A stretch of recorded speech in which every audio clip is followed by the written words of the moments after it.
Hi, hello everyone. This is Raza Rumi from the Ideas and Futures platform.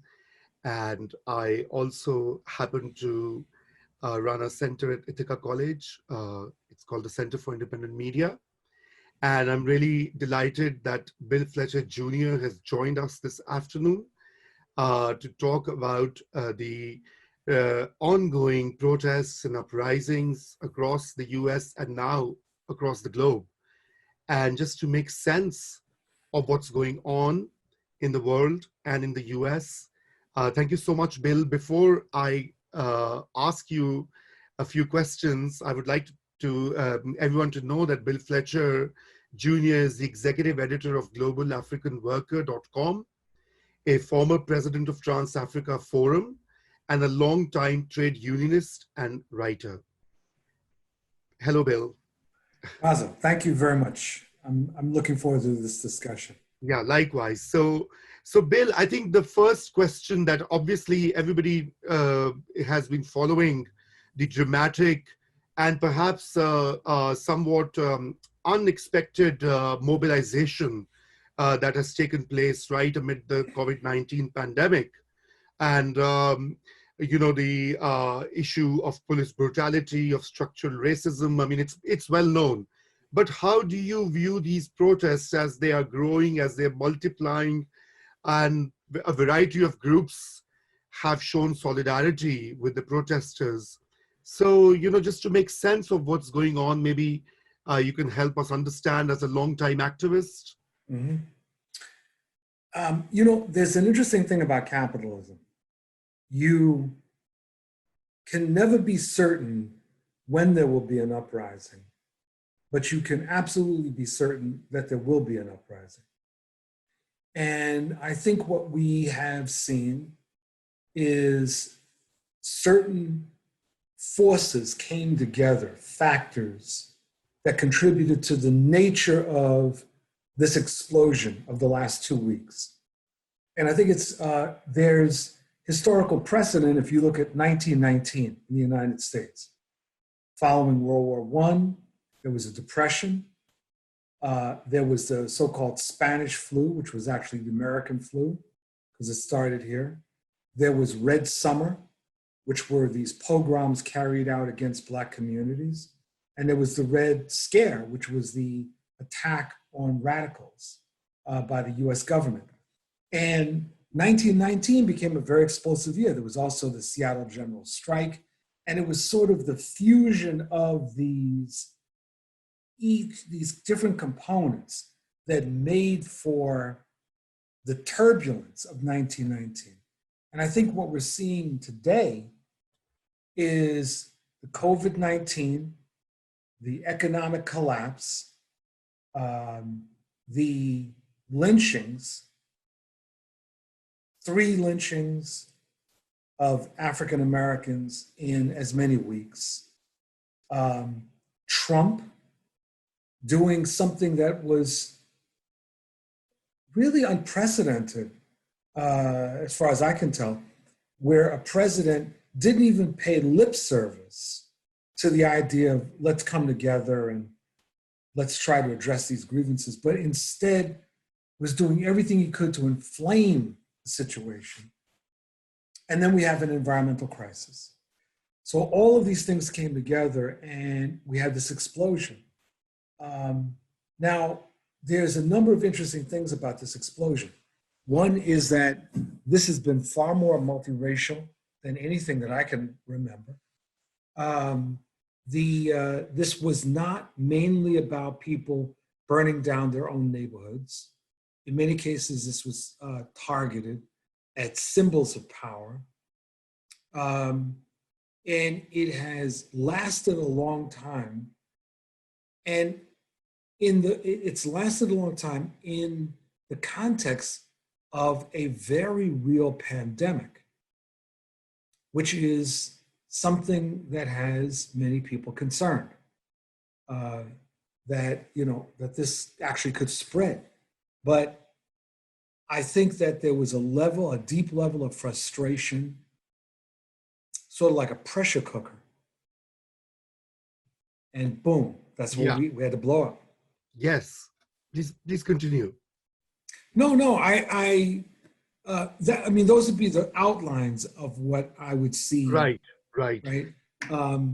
I mean, So there's more that I could say, but go ahead, please ask questions. yeah. So no, I mean, I was actually just responding to some of the insightful remarks he just made, particularly the impact of COVID-19, as more and more evidence shows that in the United States, the ethnic minorities, or in particular, the African American population, has been at the receiving end. I mean, twice in many parts, twice the number of those who died due to COVID-19 were African American in Right. many states. I mean, in the UK as well. I Yeah. mean, if you look at the data there, and I think a lot of the mainstream media here is trying to separate these two as some kind of distinct developments. And actually, what do you think, Bill, of that? I mean, I personally think they're not. They Right. are. It's all related. I mean, it's interesting if you look at what the facts as you identify in terms of who's dying. It is in the United States and Britain. All sectors are threatened. However, disproportionately, older people and those who are from traditionally racially oppressed groups. Native Americans, there are some tribes that are threatened with annihilation. It was interesting because in Britain, there were reports that of the impact of COVID on the South Asian community and on South Asian doctors. That's right. Dying at an exaggerated rate compared to non-South Asians. So I think we see this COVID is definitely coinciding with racist oppression. Correct. And so that has also contributed to the anger, because when you look at the way that the Trump administration, for example, has responded to COVID, first denial, then trying to claim that they were ahead of the curve, and then easing back and basically suggesting that it's really not all that bad. And why would they suggest that it's not all that bad? Well, part of the reason, I think, is that they looked at the demographics and they looked at who was especially being harmed and decided that's not their base, that's not who they're really concerned about. And this is why, Raza, that I have said that capitalism has a genocidal gene inside of it. And I put it that way because we often think of genocide as a conscious effort, like sending Jews to the gas chambers or the Rwanda massacres. But there's another way that genocide can play out, which is by the system, in effect, saying that it's okay for certain populations to die. Or as we saw here, the reemergence of social Darwinism and the suggestion that, well, some populations are going to have to die, they're going to have to sacrifice themselves on the altar of capitalism. And so I think we're seeing that, and this contributed to the anger that blew up. Correct. So coming back to the nature of protests, as you also mentioned earlier, that it has been pretty multiracial in terms of the composition of those who are out on the streets or those who are expressing solidarity. So is it something new, or you think it is something different from the earlier uprisings that we've done in the past few decades? Yeah, I think so. So it's really complicated when you look at a riot or a rebellion that is not a conscious, organized effort. So there's going to be all sorts of forces involved. And that's what we saw this time. You have opportunists who are going to break into stores in order to get TVs. You're going to have people that are simply angry and have said enough, we're going to burn down a police station. You're going to have various elements. You're also going to have provocateurs. And the Trump administration has attempted to focus on left-wing provocateurs. The more dangerous element have been right-wing provocateurs, white supremacists and other fascist elements that appear by different reports to have gotten very involved in these demonstrations as a way of provoking what they call boogaloo, which is their term for a racial civil war. Right. That they want to provoke. So you have all of that, but then you have a lot of young people of different racial and ethnic groups that I think you see people are suffering. You know, the millennials, even before the economic collapse, were stressed out. Correct. Then the economic collapse happens and they are especially victimized by it. And the possibility that there'll be absolutely no return to anything that comes close to normal. So you have all of this, and of course, led by Black rage. Correct. Correct. And this leads us to the next important issue on the kind of demands that protesters have. So, I mean, you know, there's a whole list if we were to summarize that, but, you know, some of them are, of course, talking about the structures, the long-term historical imbalances and inequities, injustice, which has been sort of institutionalized in organizations such as the police force. But, you know, one very popular slogan is about defunding the police, which you often hear, and it's also, it has generated a lot of commentary and a lot of debate. So what do you think of that? I mean, is defunding the police the way forward? So I guess I would start here that in a spontaneous uprising or rebellion, there's going to be a proliferation of demands coming from different sectors because you don't have a leadership team, you don't have one organization. It's not like this is being led by a party. So you have all of these different forces and different demands. The demands for defunding the police or abolishing the police, I think more than anything reflect a frustration with what many people have seen as piecemeal reforms that were supposed to address the belligerent behavior of police departments. Right. I think that there's a problem with that formulation, even though I think that the intent is well made, well stated. I think that the demand that is probably broader and encapsulates much of this would be more demilitarize the police, right, and a major restructuring. Right. And the reason that I say that is that no one can quite define what they mean by defund the police and what's going to come next. Just like abolishing prisons. Correct. You know, when I hear people talk about abolishing prisons, I sometimes think about the brilliant comedy performance of Richard Pryor on Live in the Sunset Strip when he talked about going to Arizona State Penitentiary to film a movie. And he walked around the prison greeting, the brothers. And then he says something like, "Thank God there's prisons." And he tells a story of a guy who he met who had wiped out an entire family. And he asked the guy, "Well, why did you do it?" And the guy said, "Because they were home." Now, the reality is that there's all kinds of people in prisons.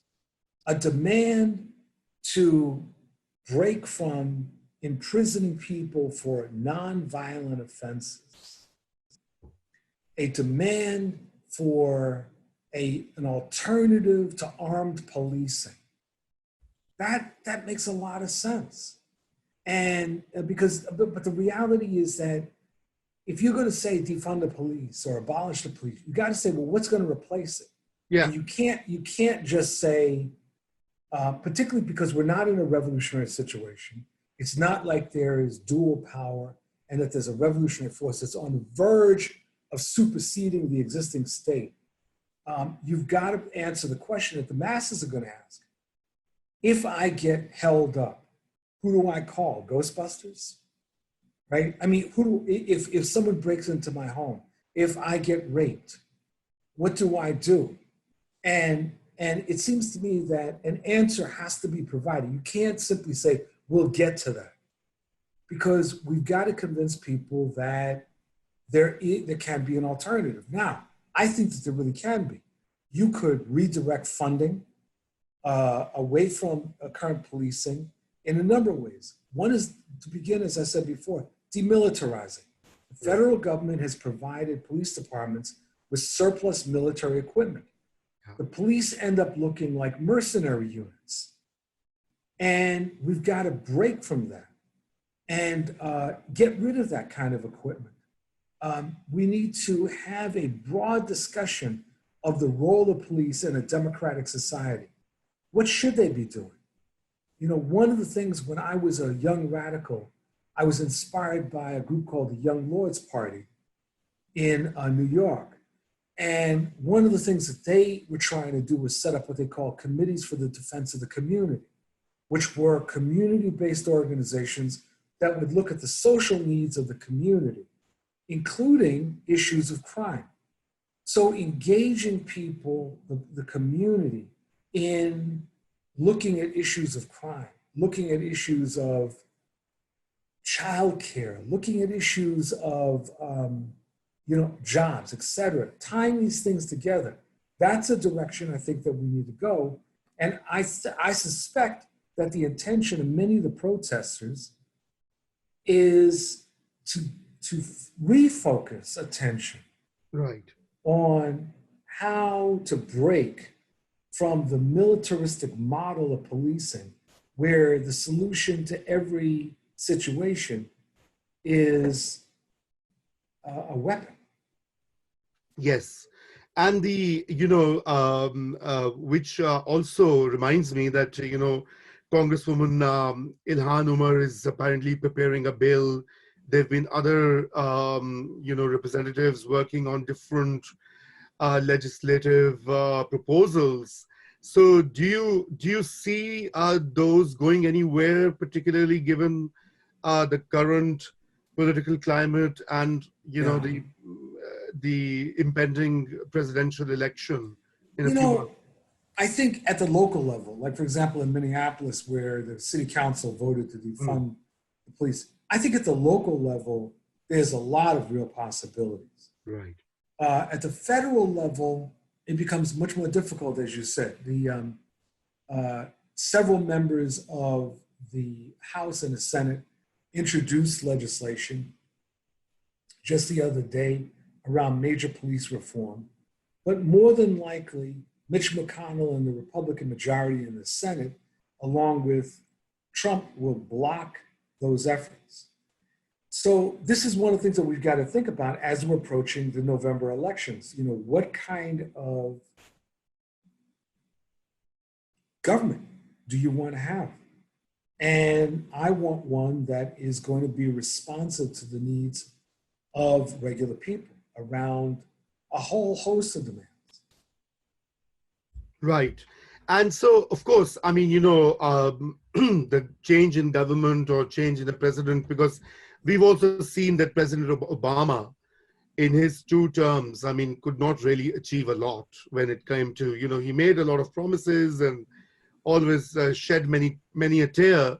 But when it came to actually changing and shaking up the system, as we call, I mean, he was not really, he couldn't get very far. But having said that, I mean, that was our fault, Raza. Yeah. Okay, that was our fault. Please elaborate. See, I think that in 2008, too many people misread who Obama was. And I say that as someone who voted for him in both elections. And I have no apology for that.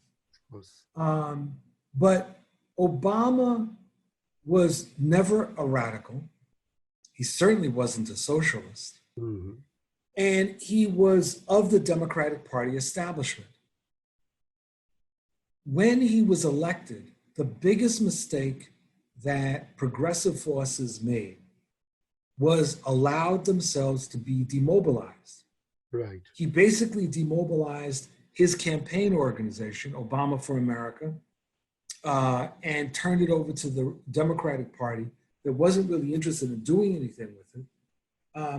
And Obama was repeatedly willing to compromise with the Republicans, even though the Republicans aimed to cut his legs off. Now, a lot of Obama's supporters, I say this speaking both about the Black freedom movement as well as the labor movement, were willing to give him a grace period. And I remember before he was elected, I was asked the question, if Obama was elected, should there be a honeymoon period? And I said, yes. And they said, how long? I said, 24 hours.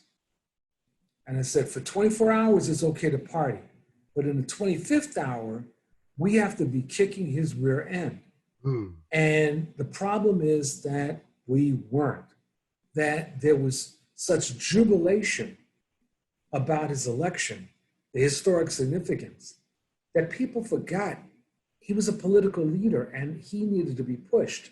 Because if we weren't pushing him, the other side was pushing him. And I think that we made a terrible mistake and sort of took it for granted. Right, right. You know? Exactly. So going back to the current uprisings and the protests, so where do you see them going? I mean, is the momentum going to increase, or is it going to transform into a sustained, coherent movement in the coming months, and of course beyond that too? I mean, I'm looking at the larger horizon. There was a very famous exchange that happened with Zhou Enlai, the first premier of China. And it was back in 69 or 70. And it was misunderstood at the time. He was asked, what did he think were the long-term implications of the French Revolution? And he said it was too soon to tell. Now, for years, people thought Zhou Enlai was talking about the 1789 revolution. As it turns out, it was a mistranslation. He was talking about the French upsurge in 1968. Right. And so he was saying, I think correctly so, it was too soon to tell what the ramifications were going to be. And I would say that about this. I can suggest, however, certain possibilities. And one is very ominous, which is that all too often when there is a progressive rise, an insurgency or whatever, that is largely spontaneous, when it declines, the right wing swoops in and grabs back any victories that were won, and sometimes is even able to flip the script. Right. Italy in 1919 is an example. Massive worker rising. Many in Italy thought they were on the verge of a socialist revolution. 2 years later, 3 years later, Mussolini's in power. Right. And so one of the big dangers we face is that the right wing will swoop in.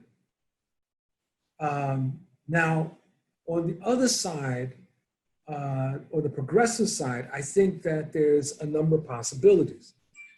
One is that there will be new leaders that are going to emerge, and probably new organizations. And in some cases, existing organizations will be revitalized. Right. So I think that that's good.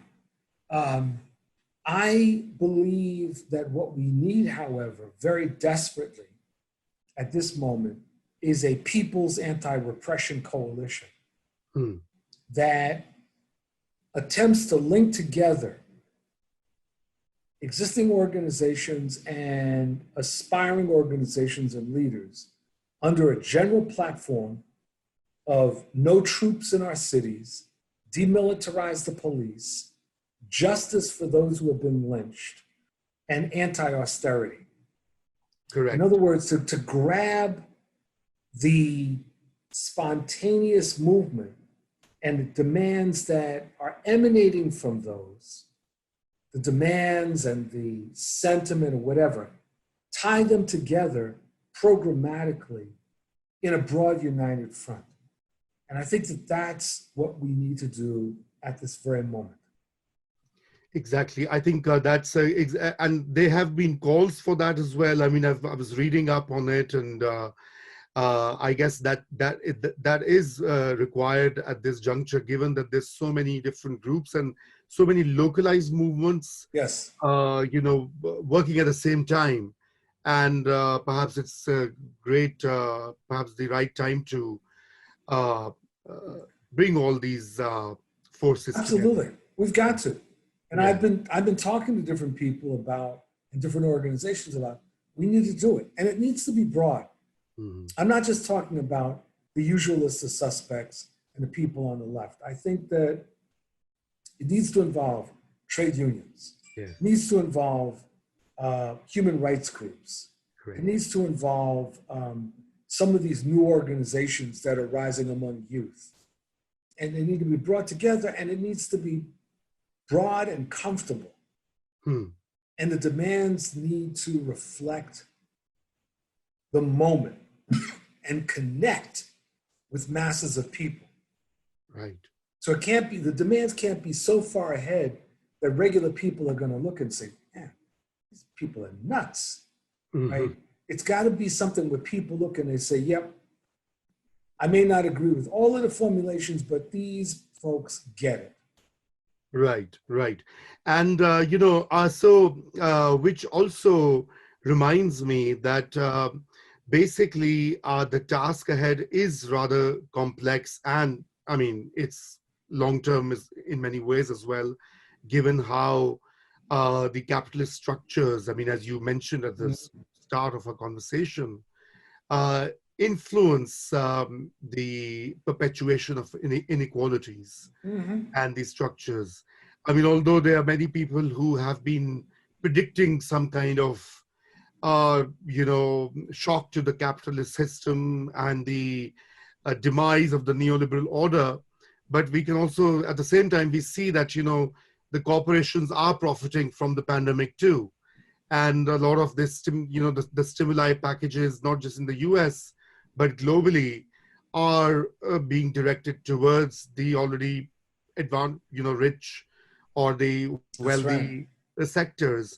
So I think that is the economic justice part. Given the fact that we now know that the pandemic, I mean, we always knew, but the COVID-19 pandemic has brought these issues into sharp relief. Who has a health insurance, who has a home, who has a livelihood, and this whole notion of essential labor being sacrificed in the greater good of the capitalist order. So, I mean, do you see the current mobilization moving towards that direction as well? I mean, beyond its immediate goals? Elements of it. Yes, I think that this mobilization is really challenging the state and is really challenging capitalism. Yeah. The demands against the police really need to be understood as demands against the repressive apparatus of the capitalist state. And it's not that the police behavior is not unusual. It's not without precedent. It is consistent with policing in a racial settler capitalist state. And so why, that doesn't mean there shouldn't be demands. It doesn't mean that things can't change. But what they're doing is consistent. And the racial disparity in policing is completely consistent with the way that a racial settler state is going to operate. You're going to have a differential in treatment. So these are things that are raising people's consciousness. However, in the absence of organization, and I mean in this case, left organization, people will fall backwards.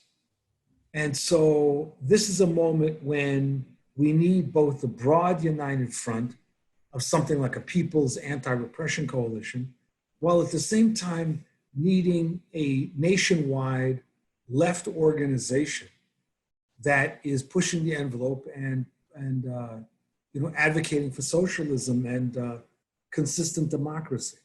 Right. I think that's very well put.